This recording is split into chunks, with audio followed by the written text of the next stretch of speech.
Okay, so today we are going to talk about logarithmic functions, which we often shorthand to just calling log functions. So if we have x greater than 0 and b greater than 1, then we can say that log base b of x is equal to y. Or I could have it in the other way, y is equal to log base b of x. These are the same, where y is our function, or could be replaced with our f of x. But either way, this is equivalent to b to the y is equal to x. So it's saying that our logarithms and our exponentials go hand in hand. Okay? Our natural log is log base e, and this is denoted ln. I'm using my script L because if I write it as just this way, people tend to think that I only have one n, whereas we really are looking at ln. Common log is log base 10 because we are a base 10 society. We have the 10 digits on our hands that we use, and this is denoted just by regular log. These are the two logs that you have on your calculators. Okay. All right, example number 1. We're going to convert the following equations to exponential form using that very first line that we have. It says if we have log base b of x equal to y, then b to the y is equal to x. So if I'm rewriting this guy in exponential form, the 3 is going to swing up. So I would have 3 to the y equals 7.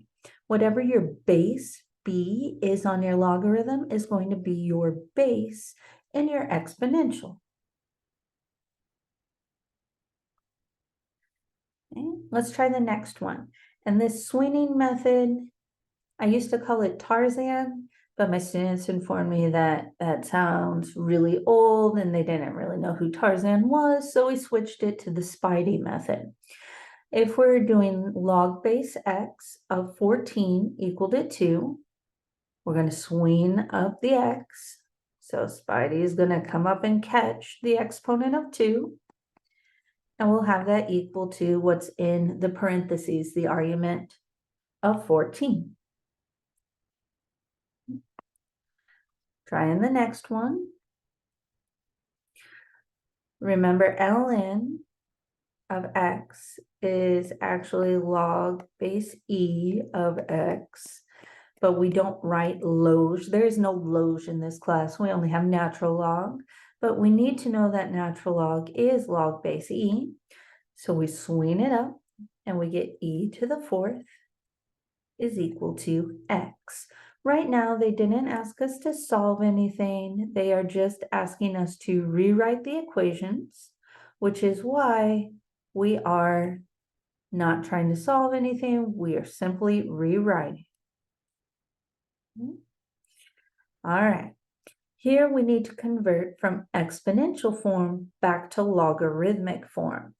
We know we have an exponential if we're dealing with exponents. We know we have a log if you see the word log or ln. Okay. Since we are converting back to log, I'm going to start by writing log. Whatever our base is in our exponential becomes our base in our log, so log base b. And we know we have to have something in parentheses and we got to be equal to a number. If it's your exponent, it's going to come crashing down to the ground on the other side. And then R12 is in the parentheses. If you want to double check your answer, just Spidey it. And we would get b to the y, or sorry, b to the 4, if I can read my own handwriting, equal to 12. So we checked it, our answer is good, and everything is fine. But again, our answer was the log form. Okay. Next one, we're converting from exponential, see the exponent, to log. So let's start with log. Our base becomes our base on our log, so log base 10. And then again, we have the parentheses and the equal. If they are on the same side for an exponential, they have to be on opposite sides of an equation when we convert it to log. So the 9 needs to move to the other side, which means by default, the m is going to be in parentheses.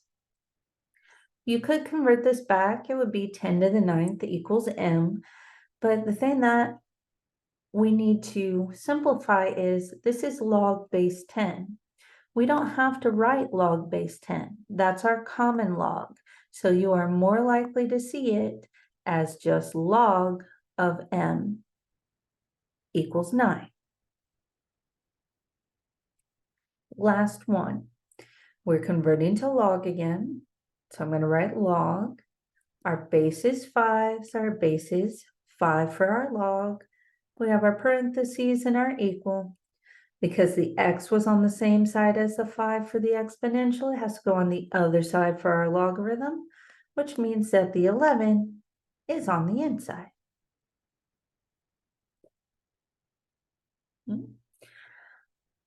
We are going to cover our introductory log properties. If we have log base b, sorry, technical difficulties. Try this again. There we go. If we have log base b of b, that equals 1. So when your base and your argument, what's in the parentheses, are the same, it equals 1. And that's because if you rewrite it in exponential form, which is what they did over here, you would get b to the first equals b. Okay. Next one, if you have log base b of 1, that equals 0. And that is because if you were to Spidey-Man method this, so Spider-Man, Spidey, right, swing up, we would have b to the 0, and anything to the 0 power is 1.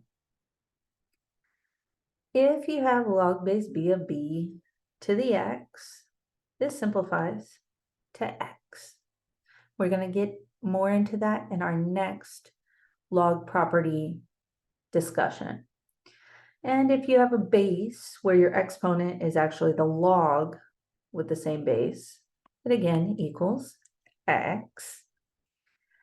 And if you have one log equal to another and they have the same base, then x is equal to y. And this is similar to our one-to-one property of exponentials, where we had b to the x equal to b to the a. Then x was equal to a because the bases would cross out. Same thing here, except the logs cross out. Okay. All right.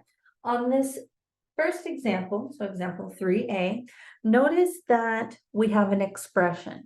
We know we have an expression because it doesn't have an equal sign. First thing that we're going to do is give ourselves an equation. So set it equal to your favorite variable. I'm going to use x.